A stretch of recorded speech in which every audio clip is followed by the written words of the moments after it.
Sa social media post ni dating Supreme Court Associate Justice Adolfo Azcuna, isa sa mga nagbalangkas ng 1987 Constitution, nagka-eureka moment daw siya tungkol sa definisyon ng one-year ban rule kaugnay sa impeachment proceedings. Batay sa saligang batas, walang impeachment proceeding ang maaaring i-initiate laban sa iisang opisyal more than once within the period of 1 year.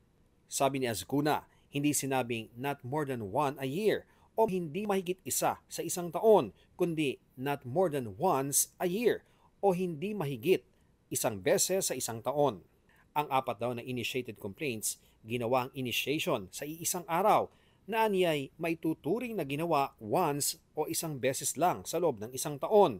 Ibig sabihin daw, ang initiation proceedings na nangyari sa loob ng isang araw sa loob ng isang taon ay hindi umano labag sa Section 3, Subsection 5 ng Article 11 ng Konstitusyon.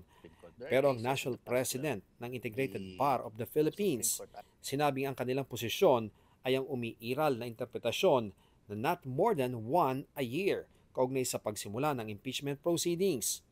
Ito para maiwasan anya ang hindi kailangan o harassment complaint laban sa mga impeachable na opisyal.